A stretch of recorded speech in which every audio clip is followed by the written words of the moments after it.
Hello everyone, welcome to battle number 6, where we've got the Sons of Sowales Northern Liberation Army, led by Liberation Lieutenant Oswald, facing up against Uchwyt and Uchwyt Airfield, which are two historian cities. This Sons army showed up last turn in response to historian aggression and oppression of the people on the continent. This force slightly larger than the one that attacked Caladria, also including these two, basically ICBM trucks. I think they're, what are they called? Not terror tractors, suspicious trucks. Who knows what they could be carrying. But, yep, let's just get this over with. In case you couldn't guess, given that we're fighting Historia, they've got nukes. They've got nukes on launch pads. I mean, what is there really to expect? Also, love the design. Like, these look really cool. But yeah, it's nukes. They actually were sitting on the launch rail here, but they got moved up to launch to make them more accurate. Okay. We'll see how many civilians die this time. The main thing to keep in mind is how close the nukes detonate to these things which represent the defenses of the city, and how close to the terror tractors and tank base get. Yeah, I think there's 5 nukes per launch pad, and there were 5 launch pads. I can verify that in post, but I think that means another 25 nukes, bringing the historian total up to 89. There's the first one to go on ground contact, doing some damage, a respectable amount of damage, and a fair bit of bouncing. Ooh, to the Sun's tank base, and their commander, Lieutenant Oswald, is almost certainly toast at this point. Oh boy. I do wonder what the signatories of the Treaty Against Civilian Atomic Bombings will have to say about this one. Because these things are definitely going off in range of the city to do damage to it, regarding like fallout and stuff. But they were not launched by an enemy, they were launched by the local commander of the Historian garrison, who decided that he was rather going to launch his nukes and attempt to defend against the tanks with them, rather than allow the city to be attacked without defense. But up to you to decide if it's worth it to use atomic bombs against terrorists to avoid letting them fall into the terrorists' hands, or if it's better to do something else. But this is what we're working with. I love the faces on these guys, they're so funny.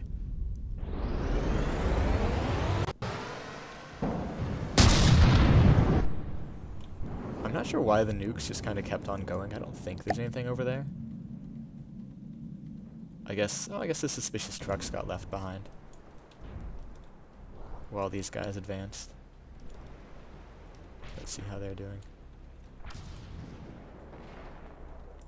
Very well, it seems. That one just got nuked. They're doing their best. The missile is still making it over to the main battle. Yikes. I do love the warm glow that nukes have now. That was a very good change that they made. Okay, just that guy left. Actually, let me tab to get back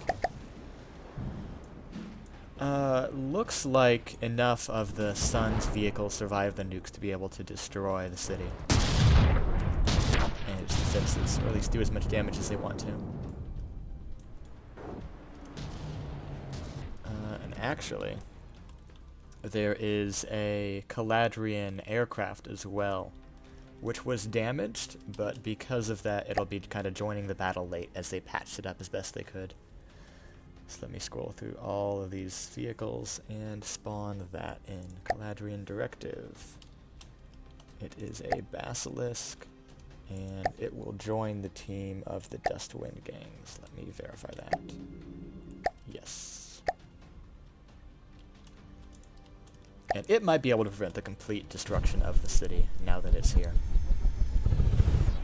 In reality, it was a little bit damaged, and I'll just leave it at full health for convenience. They managed to patch it up.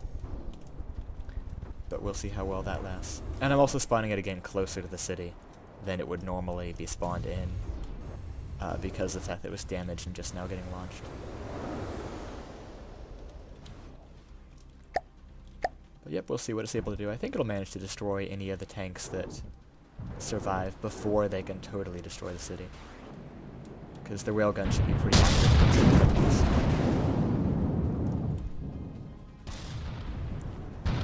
Yeah, the flexibility like this is why I don't use the tournament mode. Because if I was in the tournament mode, then I couldn't spawn things in mid-battle or deal with mid-round decision-making for vehicles. Though I do agree it is more useful. And yeah, at some point I may start using the actual built-in recording feature, but it's just a lot simpler for me to use OBS, because I'm used to that. Makes it easier editing too. I suppose like having to patch my audio on top of the video and audio that From the Depths creates. Thing's doing damage. It may need to get out to range yet before it'll like fully be firing. But these are pretty small targets.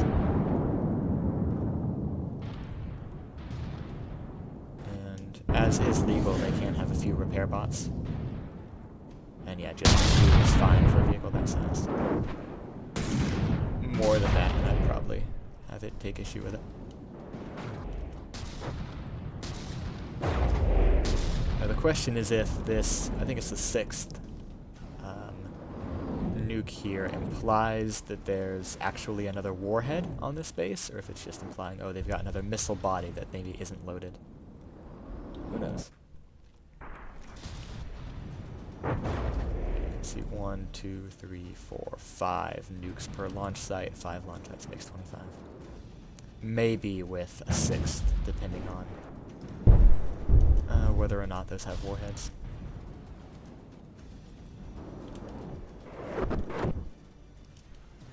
Okay, I'm kind of guessing that we're just going to be here while watching the Basilisk. Actually, it's probably set at 5 kilometers. Like, yeah, I've got the old blueprint. I don't know if they've sent me a new one or not yet. But, if this is just going to end up looking like a really boring battle as we watch a very, very distant plane shooting fairly inaccurately at tanks, it'll just be a fairly easy conclusion that the city got pretty well razed to the ground, but that the tanks eventually got destroyed by the Basilisk before they could, like, regroup and return elsewhere. Obviously, if there were like players involved on the terrorist side, then I would care more about being fair and playing everything out, but since they're a NPC faction, I'm happy just to guess kind of what the outcome would be and make sure it seems reasonable to everyone, and then enforce that.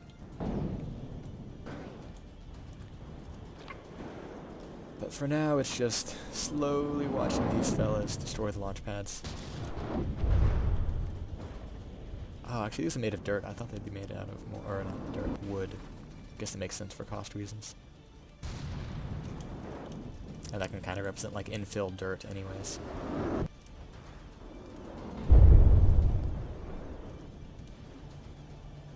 These things look so fun and cute for being modified tractors designed to maximize civilian casualties and cause as much terror as possible throughout the continent of Sowales. Liberations never looked so good.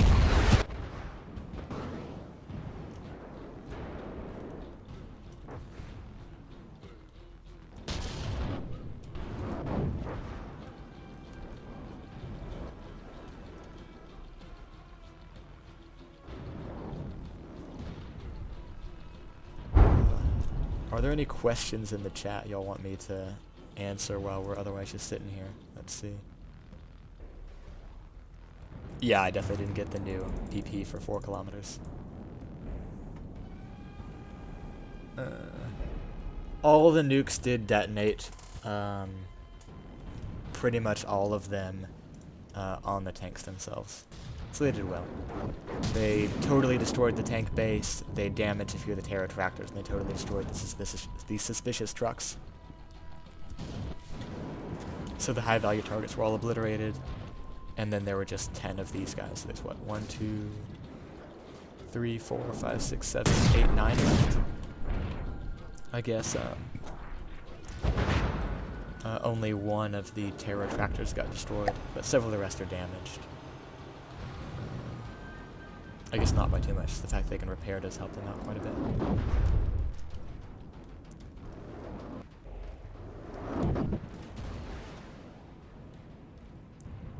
But yep, this city has been, at least what's left of it has been burned to the ground by terrorists and survived significant fallout from its own defenses. But I do believe that a retreat order was issued, which will help with reducing civilian casualties. The Sons of Sowales would declare war on Dry Cereal if they had the ability to project power far enough to destroy it, to answer your question.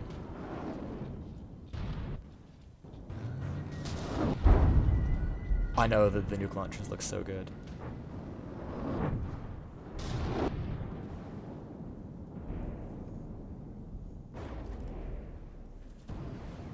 Yeah, the nukes that got lost were just going after the longer range trucks, which were like the ICBM looking carriers. That didn't actually have ICBMs, just regular missiles.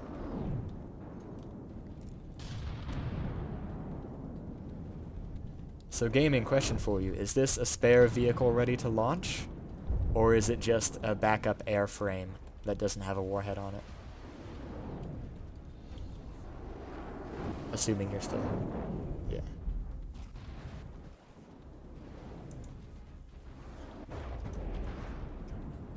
To look cool and do nothing, okay, we'll call it a spare airframe then, rather than having it have lower implications were this one to get stolen by the Suns. I guess maybe they could steal the airframe and maybe learn how to make missile guidance.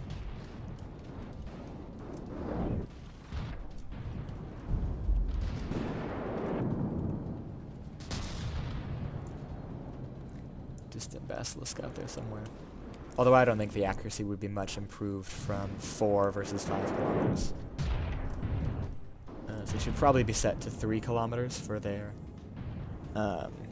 engagement range to those in the Caladrian Directive. Because that'll be the typical engagement unless people you're fighting want longer. Want a longer range. I do like the rounded corners, they make these look a lot better. I don't know how often actually it's used for like cast cement structures. But it does make it look good here.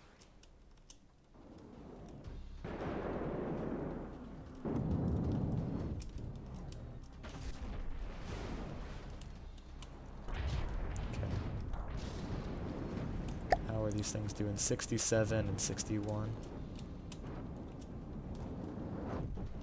You can kind of just wait them out. Keep talking about anything y'all got questions for. Yes, auto attack is not set to 1. I don't think anyone's had a trouble with that yet. I think the only issue was some of the tanks that a NGO designed and then sold to gaming, which is the Duchy of Historia, need corrected.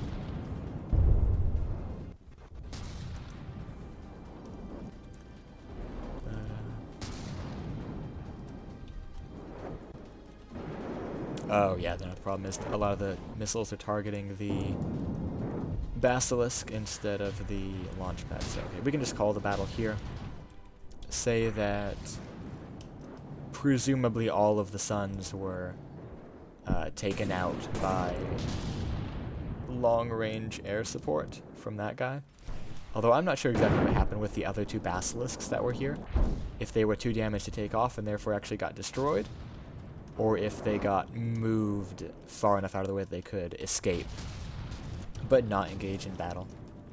We can go with the latter, because that'll kind of work better for what I'm aware of, like to avoid like having to retcon more stuff. So we'll say that one of them was flight worthy enough to fight, and then the other 2 were flight worthy enough to escape to another location. but could not help out the defense of Uchwyt and Uchwyt Air Base.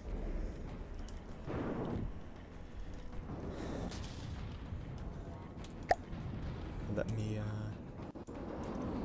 go ahead and finish dealing with these things then, just to get some nice explosions. Oh, hang on, the range is too small to look good. There we go. Alrighty, the launch pads have been destroyed, and then given enough time, I think that damage was just taken in the initial escape.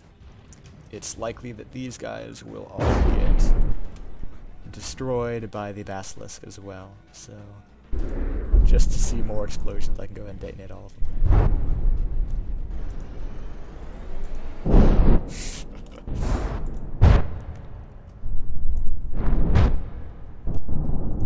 Or even, because these are terrorist zealots, they may have even been given orders to